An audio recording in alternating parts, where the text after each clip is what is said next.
इस वीडियो को देखने से कबल इस वीडियो को लाइक कीजिए, अपने दोस्तों के साथ शेयर कीजिए और अगर अभी तक आपने हमारे चैनल को सब्सक्राइब नहीं किया तो इसे सब्सक्राइब कर लीजिए और साथ ही मौजूद बेल आइकन को दबा लीजिए ताकि आपको तमाम नई स्टोरीज मिलती रहे। ताकि अंदेशक और गौत मेरी वजह से जिस एहसास से कमतरी का शिकार हो गए हैं उससे उन्हें निजात मिल जाए। इसी दौरान कुछ ऐसी बातें पैदा होगी जिनकी वजह से मैंने वहां से जाने का मुसम्मम इरादा कर लिया। शाम का वक्त था और हम सब लोग हस्बे मामूल खाना खाने में मसरूफ थे। खाना खाने के दौरान ही अचानक अंदेशक ने मुझसे मुखातिब होकर कहा, शाउल, यहाँ से करीब एक खूबसूरत है और जरखेज बस्ती है जिसका नाम ज़रादम है। ये दौलतमंद इलाका है। यहाँ के दस्तकार नहायत उम्दा कालीन तैयार करते हैं जो दूर दूर तक मशहूर और उनकी वजह से इस इलाके की दौलत में जबरदस्त इजाफा हुआ है। अलावा अजी यहाँ फल बहुत उम्दा और वाफिर मिकदार में पैदा होते हैं जो आमदनी का बड़ा जरिया है। ज़ारादाम के लोगों ने ग्राड्स के जमाने में भी कभी किसी की बालादस्ती तस्लीम नहीं की और ग्राड्स की फौजों ने जब भी ज़ारादाम पर कभी हमला किया इन्हें पसपा होना पड़ा। अब मैंने और गाउत ने फैसला किया है कि हम ज़ारादाम पर हमला करते और जरखेज और दौलतमंद इलाके को अपनी सल्तनत का एक हिस्सा बना लें और इस तरह हमारी सल्तनत की हदूद भी वसी होगी और इसकी दौलत में भी इजाफा होगा। तुम्हें इस सिलसिले में हमारी पूरी मदद करनी होगी। मैं अंदेशक की यह बात सुनकर हैरान रह गया। कल तक जिन बातों के लिए ग्राड्स को बुरा भला कहा जा रहा था आज अंदेशक और गाउत मिलकर वही हरकतें करना चाहते थे। इंसान कितनी जल्दी बदल जाता है। मैंने दिल ही दिल में सोचा और साथ ही साथ ये तय कर लिया कि इस फजूल काम में इन लोगों की कोई मदद नहीं करूंगा। मुझे ज़ारादाम के लोगों से कोई दुश्मनी नहीं थी। मुझे अफसोस है अंदेशक कि मैं इस मामले में तुम्हारी कोई मदद नहीं कर सकता। मैंने दो टोकले आजा मैं कहा, अगर तुम ज़ारादाम वालों से जंग करना ही चाहते हो तो तुम्हें सिर्फ अपने वसाइल पर भरोसा करना होगा। मेरी ज़ारादाम वालों से कोई दुश्मनी नहीं है और मैं इनकी आज़ादी को गुलामी में बदलने के काम में कोई हिस्सा नहीं डालना चाहता। मेरे साफ इनकार पर गाउत तो खामोश रहा लेकिन अंदेशक की पेशानी पर शिकने पड़ गई और तल्ख लहजा बोला, शायद तुम शायद इस बात को भूल गए हो कि गाउत इस इलाके का हुक्मरान और मैं यहाँ का वजीर आज़म हूँ। हम दोनों ने बहुत सोच समझ कर यह फैसला किया और तुम्हें इस इलाके के एक बाशिंदे की हैसियत से यहाँ के अरबाबे इख्तियार की ख्वाहिशों का एहतराम करना चाहिए। ज़ारादाम वालों से हमारी भी कोई दुश्मनी नहीं लेकिन हम अपने इलाके की बेहतरी की खातिर उसे फतह करने चाहते हैं। इलाके की बेहतरी की खातिर नहीं बल्कि सरकारी खजाने में इजाफे की खातिर। मैंने भी तलखी से जवाब दिया और ये बात याद रखो अंदेशक कि मैं किसी की ख्वाहिशात या अहकामात का पाबंद नहीं हूँ। मुझे क्या करना है इस बात का फैसला मैं हमेशा खुद ही करता हूँ। ज़ारादाम के मामले में मुझसे किसी भी मदद की उम्मीद न रखना। और इन अल्फाज के साथ ही मैं उठ खड़ा हुआ। मेरे साथ ही तोगराश भी उठ खड़ी हुई थी। बैठ जाओ शाउल, गाउत ने नरमी से मुझसे कहा। उसके चेहरे पर गहरी संजीदगी तारी थी। मैं ये बताना चाहता हूँ कि ज़ारादाम से जंग का फैसला हम लोगों ने बहुत सोच समझ कर किया है। इन लोगों से जंग करने में हमारी जीत की सूरत में हमें बहुत दौलत हासिल होगी। मैं तुमसे वादा करता हूँ कि जो दौलत हमें वहां से हासिल होगी उसका 1/3 हिस्सा तुम्हें और तोगराश को दे दिया जाएगा ताकि तुम्हारी आइंदा कई नस्लें हर ख्वाहिश से आज़ाद हो जाएं, बशर्ते कि तुम हमारा साथ दो। मैं गाउत की सादगी पर दिल ही दिल में मुस्कुरा उठा। सादा लो हुक्मरान दौलत का लालच दे रहा था। कितनी मज़ाक का खेज बात थी। मुझे दौलत की कोई ज़रूरत नहीं, मैंने खुश्क लहजा में कहा। मेरे बाजुओं में इतनी ताकत है कि मैं सख्त से सख्त काम कर सकता हूँ और अपनी बीवी के लिए रोज़ी कमा सकता हूँ। तुम्हारी मदद तो मैंने महज इसलिए की थी कि एक गासिब ने तुम्हारा हक छीन लिया था और तुम्हें इतनी हिम्मत नहीं थी कि अपना हक वापस ले सको। तुम्हारा हक तुम्हें दिलाने के बाद मेरा काम खत्म हो गया है। मैं तुम्हारी तोसी पसंदी की मुहिम में शरीक नहीं हो सकता। हाँ, अगर दूसरी ताकत हमारे इलाके पर हमलावर हो तो इसका मुकाबला करने में मुझे कोई आर नहीं होगा। गाउत एक बार फिर खामोश हो गया लेकिन अंदेशक की आंखों में गुस्से के मारे शोले निकलने लगे। मुझे इस बदनीयत बूढ़े से नफरत महसूस हुई। वह दर्जा मक्कार और एहसान फरामोश था। जैसा कि मैं बता चुका हूँ, प्रोफेसर इस शख्स का रवैया कुछ अजीबो गरीब किस्म का था और शायद उसने दिल ही में मुझे कभी पसंद नहीं किया। वो मेरी जानिब से हमेशा शुबा में मुब्तला रहा। मुझसे तोगराज की शादी उसे इसलिए करनी पड़ी क्योंकि यह तोगराज का फैसला था और अंदेशक के पास मुझे मुस्तरद करने की कोई वजह मौजूद नहीं थी। मैं ये अल्फाज कहकर उठ खड़ा हुआ। मेरे साथ ही तोगराज भी उठ खड़ी हुई और हम दोनों अपनी कयाम गाह की तरफ रवाना हो गए। गाउच या अंदेशक में से किसी ने हमें रोकने की कोशिश नहीं की। इन दोनों को मेरी साफ गोई से दिली सदमा पहुंचा था, लेकिन इससे कहीं ज्यादा मुझे इन लोगों के रवैये से सदमा पहुंचा था वो मुझे अपनी हवस के लिए इस्तेमाल करना चाहते थे और मेरे इनकार के बिना पर मुझसे नाराज हो गए थे। मुझे ये साफ नजर आ रहा था प्रोफेसर कि मैंने तोगराश के साथ पुरअमन और पुरमसरत जिंदगी गुजारने का जो ख्वाब यहाँ देखा था शायद अब शर्मिंदा ताबीर नहीं हो पाएगा। हालात जो रुख इख्तियार कर रहे थे उनके पेशे नजर अब यहाँ ज्यादा देर तक मेरा कयाम मुमकिन नजर नहीं आ रहा था। मुझे ऐसा लग रहा था जैसे बहुत जल्द मुझे यहाँ से रुखसत होना पड़ेगा। तोगराश इसके लिए तैयार होगी तो उससे भी साथ लेता जाऊंगा, वरना तनहा ही रवाना हो जाऊंगा हमेशा की तरह। मैंने अपनी तवील जिंदगी में जिन बेशुमार लोगों को देखा और बरता है प्रोफेसर, इनमें हर किस्म के लोग शामिल थे, दोस्त भी दुश्मन भी, ऐसे लोग भी जिन्होंने मुझे सर आंखों पर बिठाया और किसी देवता की तरह मेरी परस्तिश की, और ऐसे लोग भी जो मुझे हलाक करने के दर पे रहे और उसके नतीजे में जलील और रुसवा हुए। लेकिन बहुत कम लोग ऐसे थे जिनकी मैंने खलूस दिल से मदद की हो और उसके जवाब में उन्होंने मेरी जानिब गद्दाराना रवैया इख्तियार किया हो। बदकिस्मती से अंदेशक इस किस्म के लोगों में शामिल था और इसीलिए उसकी दास्तान मेरी तवील दास्तान हयात का एक दिलचस्प हिस्सा है। मैंने एक तरह से अंदेशक को नई जिंदगी बख्शी थी। उसकी बेटी मेरी वजह से गरार्स की चीरादस्तियों से महफूज रही और मेरी काविशों के तुफैल अंदेशक, जो इस बस्ती का एक बिल्कुल मामूली सा आदमी था, वजारत उज़्मा के मनसब पर पहुंचा और वही अंदेशक अब मेरी जान के दर पे हो रहा था। मुझे हरगिज ये अंदाजा नहीं था कि अंदेशक इस हद तक कर सकता है, लेकिन मैंने अपने कानों से सब कुछ सुन लिया और जो महज एक इत्तिफाक था कि मुझे गाउद के साथ उसकी गुफ्तगू सुनने का मौका मिल गया। ये अंदेशक और गाउद से गुफ्तगू के दूसरे दिन की बात है। अंदेशक और गाउद दोनों महल के बाग में एक बेंच पर बैठे हुए गुफ्तगू कर रहे थे। मैं अमूमन महल के उस हिस्से में कभी नहीं जाता था, लेकिन इस दिन मैं फूलों के बाज पौधों की तलाश में उधर जा निकला जिन्हें मैं अपनी कयामगाह के सामने क्यारियों में लगाना चाहता था। अंदेशक और गाउद ने मुझे नहीं देखा क्योंकि मैं इनके पीछे था। मेरे और इनके दरमियान एक पतली सी बाढ़ हायल थी। शाउल का वजूद हमारे लिए एक ऐसा खतरा है जिससे जल्द तरीन निजात हासिल करना हमारे लिए जरूरी है, अंदेशक ने कहा।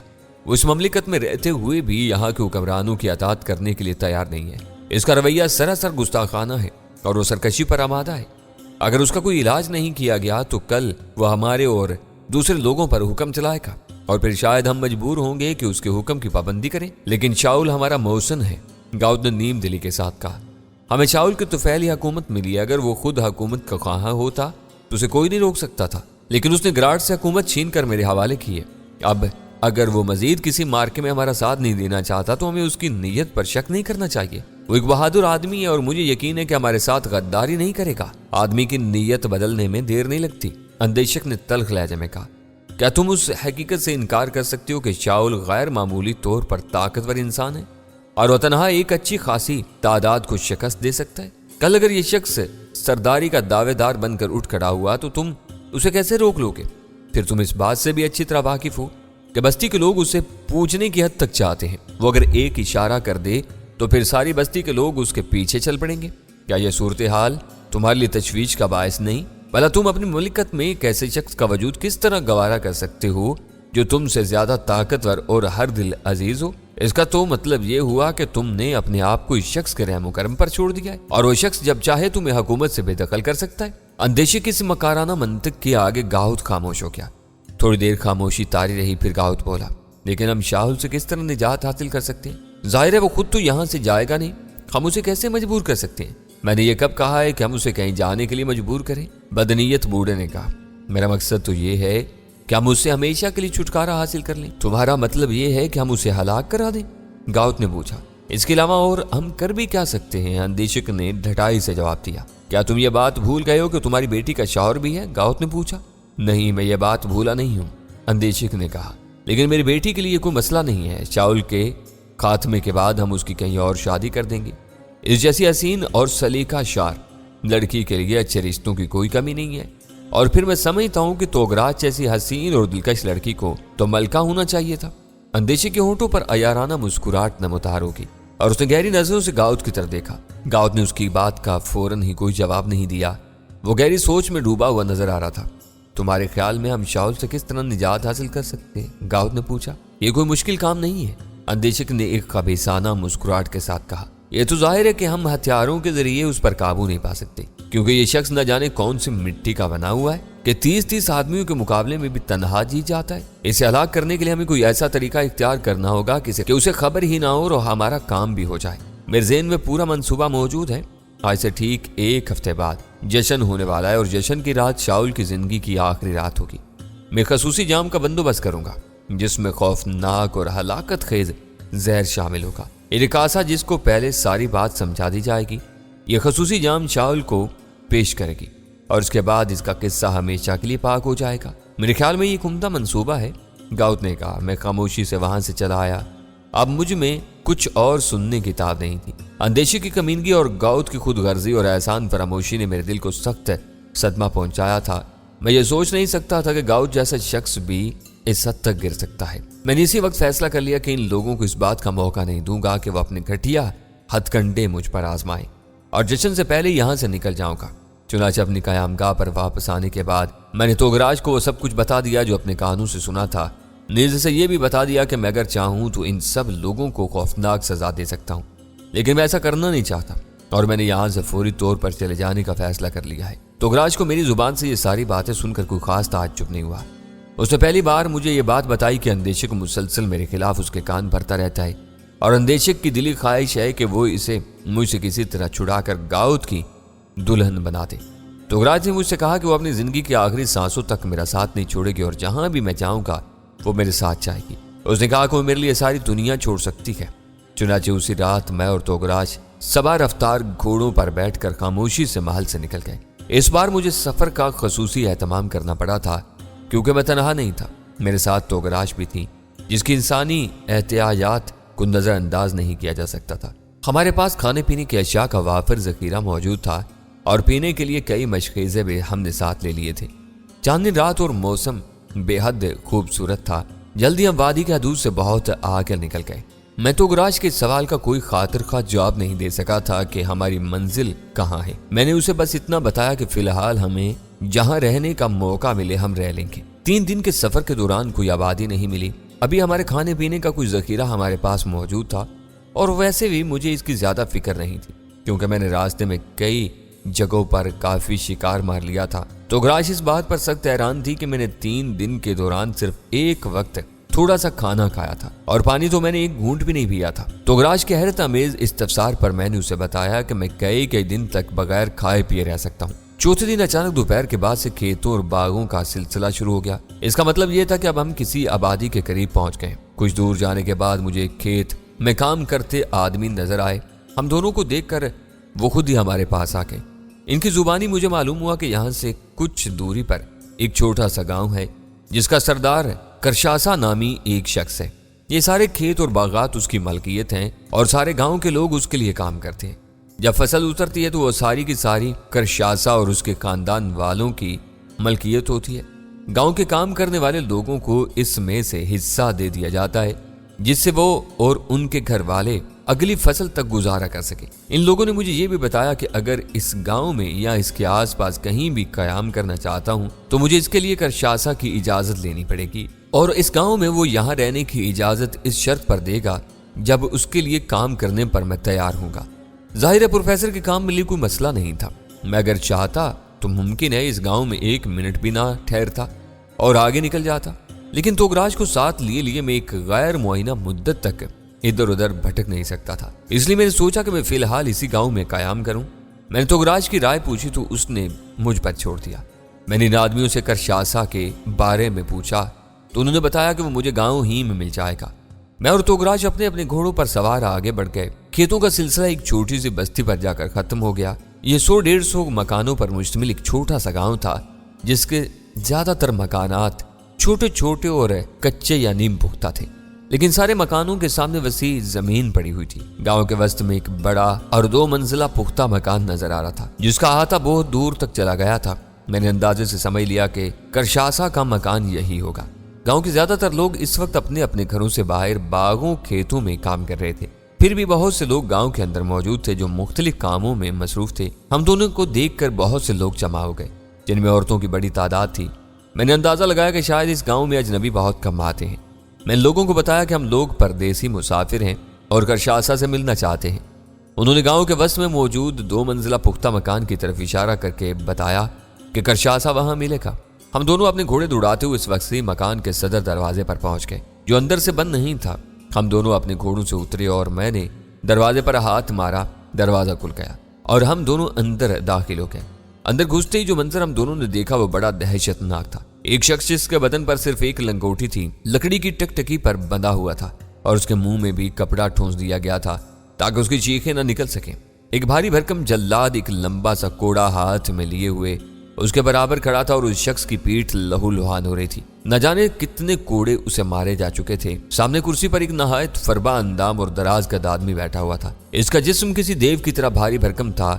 اس کے چہرے پر گھنی سیاہ داڑھی تھی جس نے اس کی شکل کو اور بھی ہیبت ناک بنا دیا تھا۔ اس کے پیچھے کرسی پر بہت سے دوسرے لوگ بیٹھے ہوئے تھے اور بہت سے لوگ کھڑے ہوئے بھی تھے۔ میرے اچانک دروازہ کھول کر اندر آ جانے سے ان سب لوگوں کی نظریں میری طرف اٹھ گئیں۔ توگراش میرے پیچھے کھڑی ہوئی تھی۔ میں کرشاسا سے ملنا چاہتا ہوں، میں نے کہا۔ میں کرشاسا ہوں۔ ہاتھی جیسے جسم میں سے کھڑکھڑاہٹ کی آواز بلند ہوئی۔ اندر آ جا، اس عورت کو ساتھ لیا اور بتا کہ تو کون ہے اور کیا چاہتا ہے۔ میں توگراج کا ہاتھ پکڑ کر آگے بڑھ گیا۔ توگراج کا پورا جسم لرز رہا تھا۔ وہ اس خوفناک ماحول سے سخت ہراساں نظر آ رہی تھی۔ یہاں سے بھاگ چلو شاول، اس نے کانپتی ہوئی آواز میں میرے کان میں سرگوشی کی۔ میں مسکرا کر خاموش ہو گیا۔ ہم دونوں اس دیو پیکر انسان کے سامنے پہنچ گئے۔ میرا نام شاول ہے اور یہ میری بیوی توگراج ہے، میں نے کہا۔ میں اس گاؤں میں رہنے اور کام کرنے آیا ہوں، باقی باتیں تو بعد میں ہوں گی۔ گوشت کے تودے میں سے ایک بار پھر کڑکڑاہٹ بلند ہوئی۔ کام چوری کرنے والے کا یہاں جو حشر ہوتا ہے پہلے اسے اپنی آنکھوں سے دیکھ لے۔ اور اس کے ساتھ ہی اس نے جلاد کو اشارہ کیا۔ جلاد بھاگتا ہوا پیچھے گیا، پھر وہاں سے تیزی سے دوڑتا ہوا آیا اور کوڑا ہلاتا ہوا واپس آیا۔ ایک کڑاکے کی صدا گونجی اور ساتھ ہی ٹکٹکی پر بندھا ہوا شخص بری طرح تڑپا۔ اس کی پیٹھ میں سے خون کی دھاریں بہنے لگی۔ توگراج نے جلدی سے میرا بازو تھام لیا اور دیو پیکر کرشاسا نے اپنی تیز نظریں توگراج کے چہرے پر کاٹ دی۔ توگراج کرشاسا کی کڑی اور بے رحمانہ نظروں کی تاب نہ لا سکی اور اس نے گھبرا کر اپنی آنکھیں جھکا لی۔ بس کر، کرشاسا نے اپنی گرجدار آواز میں جلاد سے مخاطب ہوتے ہوئے کہا۔ میں اسے مردہ نہیں بلکہ زندہ دیکھنا چاہتا ہوں تاکہ اسے پچھتانے کا وقت مل سکے اور یہ اس بات کی کوشش کرے کہ آئندہ اسے پچھتانے کی ضرورت پیش نہ آئے۔ کرشاسا کے حکم پر جلاد نے ٹکٹکی سے بندھے ہوئے آدمی کے ہاتھ پیر کھول دیے۔ وہ کسی بے جان جسم کی طرح نیچے گر پڑا، لیکن وہ مردہ نہیں تھا۔ اسے اندر لے جاؤ، کرشاسا نے دو آدمیوں کی طرف اشارہ کرتے ہوئے کہا۔ کرتالا سے کہو کہ اس کے زخموں پر دوا لگائے، اس وقت فصلیں تیار ہونے والی ہیں اور مجھے کام کرنے والوں لوگوں کی ضرورت ہے۔ پھر وہ میری طرف متوجہ ہو کر مخاطب ہوا۔ ہاں اب بتا تو کون ہے اور کہاں سے آیا ہے اور اس خوبصورت عورت کو کہاں سے بھگا کر لایا ہے؟ میں اس عورت کو کہیں سے بھگا کر نہیں لایا، میں نے اطمینان سے کہا۔ یہ میری بیوی ہے اور اس کا نام توگراش ہے۔ میرا نام شاول ہے۔ اگر تمہیں میرے بیان کی اصلیت میں کوئی شک ہے تو تم خود اس عورت سے پوچھ سکتے ہو۔ خیر چھوڑو اس بات کو، یہ بتاؤ کہ تو آیا کہاں سے ہے اور کیوں آیا ہے؟ کرشاسا نے کہا۔ ہم دونوں لاتاک کی بستی سے آئے ہیں، میں نے جواب۔ میں ایک ہی جگہ رہتے رہتے اکتا گیا تھا اور اب کسی نئی جگہ جانا چاہتا تھا۔ تو لاتاک سے آیا ہے؟ کرشاسا نے حیرت سے کہا۔ تو وہاں کی حکومت کا باغی تو نہیں؟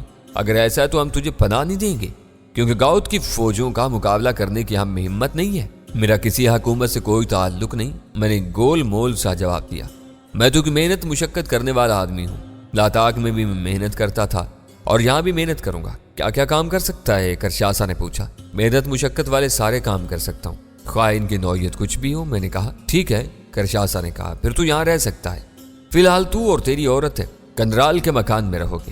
اس کا مکان کافی بڑا ہے اور اس بڈھے کی ضروریات سے بہت زیادہ ہے۔ ابھی تو چلا جا، کل صبح سے تجھے کام پر لگا دوں گا۔ کرشاسا نے اپنے ایک آدمی سے کہا کہ مجھے اور میری بیوی کو کزال کے گھر لے جائے اور کرشاسا کی جانب سے اسے حکم دے کہ وہ ہم دونوں کو اپنے گھر میں ٹھہرنے دے۔ میں اور توگراش اس شخص کے ساتھ روانہ ہو گئے۔ چھوٹے سے گاؤں میں ہماری آمد کی خبر آنن فانن چاروں طرف پھیل گئی اور لوگ مجھے اور توگراش کو دیکھنے کے لیے ادھر ادھر کھڑے ہو گئے تھے۔ جو آدمی ہمارے ساتھ جا رہا تھا اس نے راستے میں مجھ سے پوچھا، شاول تمہارے جسم کی رنگت سنہری کیوں ہے؟ تمہارے بال بھی سونے کی تاروں کی طرح ہیں۔ میں نے آج تک سونے کا آدمی نہیں دیکھا، لیکن تم واقعی مجھے سونے کے آدمی نظر آتے ہو۔ میں اس کے سوال کے جواب میں محض مسکرا کر رہ گیا۔ مجھے تمہاری شخصیت نے بہت متاثر کیا ہے، اس شخص نے دوبارہ کہا، اور اسی لیے میں تم سے دلی ہمدردی محسوس کر رہا ہوں۔ نہ جانے کس نے تمہیں اس جگہ آنے کا مشورہ دیا تھا۔ یہ جگہ تمہارے جیسے لوگوں کے لائق نہیں ہے، اور پھر تمہاری بیوی بھی اس قدر خوبصورت ہے۔ کیا مطلب ہے تمہارا؟ میں نے چونک کر پوچھا۔ نہیں کچھ نہیں، وہ شخص فوراً ہی سنبھل گیا۔ میرا مطلب صرف یہ تھا کہ یہاں کی زندگی بہت سخت ہے۔ زندہ رہنے اور روٹی حاصل کرنے کے لیے سخت محنت کرنی پڑتی ہے۔ نہ جانے تم اتنی محنت کر بھی سکو گے یا نہیں، لیکن میں صاف طور پر سمجھ رہا تھا کہ اس کا مطلب ہرگز وہ نہیں ہے جو وہ کہہ رہا ہے۔ اس کی زبان پر مصلحت اور خوف نے مہر لگا دی تھی۔ بہرحال مجھے اس بات کی کیا فکر تھی۔ اس شخص نے اپنا نام ملاقہ بتایا اور یہ کہا کہ وہ کرشاسا کے خاص آدمیوں میں سے ہے، اور اگر میں کبھی اپنے آپ کو کسی مشکل میں پاؤں تو اس سے رجوع کروں۔ वक्तुल मकदूर मेरी मदद करने में कोशिश करेगा। हम लोग आपस में बातें करते हुए कजाल के घर तक पहुंच गए। कजाल एक बूढ़ा आदमी था और एक बड़े से नीम पुख्ता झोपड़े में तनहा रहता था। इस झोपड़े में काफी जगह थी और मैं और तोगराश इसमें आराम से रह सकते थे। मलाका हम दोनों को कजाल के हवाले करके और उसे करशासा को हुक्म पहुंचा कर चला गया। कजाल हम दोनों के साथ झोपड़े के अंदर चटाई के फर्श पर बैठ गया। चांद की किरणों से बने हुए इंसान, तुम इस आसमानी हूर को लेकर इस वहशत कदे में कहां से आ गए? आज ही रात को चुपके से यहाँ से चले जाओ। मैं करशासा से कह दूंगा कि तुम रात को माँ अपनी बीवी के यहाँ से चले गए। लेकिन क्यों? मैंने सवाल किया। क्या इस जगह इंसान नहीं रहते? आखिर और भी तो बहुत से लोग यहाँ रह रहे हैं। वो रह रहे हैं लेकिन जानवरों की तरह। कजाल ने रंजीदा लहजा में कहा। करशासा एक नहायत जालिम और खूनखार इंसान है।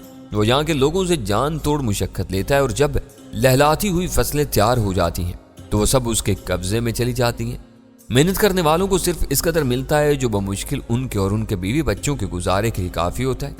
जरा जरा सी गलतियों पर करशासा इंसानों के जिस्मों की खाल उधेड़ देता है। ऐसे इंसानों से जरा भी मोहब्बत नहीं। और फिर सबसे ज्यादा वो खराब बात यह है कि गांव की कोई औरत उसकी इज्जत से महफूज नहीं। कितनी औरतों ने शर्म से खुदकुशी कर ली, लेकिन करशासा पर इन बातों का कोई असर नहीं हुआ। तुम्हारी इज्जत भी खतरे में है। उसने तोगराज की तरफ देखते हुए कहा। बेहतर होगा कि तुम यहाँ से चले जाओ। मुझे एक बात बताओ कजाल, मैंने उसे मुखातिब करते हुए कहा। करशासा तो एक ही है, इसके साथ इसके 10, 12 या 20 या 25 या इससे कुछ ज्यादा कारिंदे होंगे, लेकिन गांव में मौजूद मर्दों की तादाद कम अज कम 100-150 तो जरूर होगी। क्या ये सब के सब मिलकर करशासा के मजालिम से निजात हासिल नहीं कर सकते? अगर सारे लोग मुतहद होकर उसके खिलाफ उठ खड़े हों तो इसे च्यूंटी की तरह मसल कर रख सकते हैं। तुम शायद ये कहना चाहते हो कि लोगों को करशासा के खिलाफ बगावत कर देनी चाहिए? कजाल ने भवें सुकेड़ कर मुझे कोरा।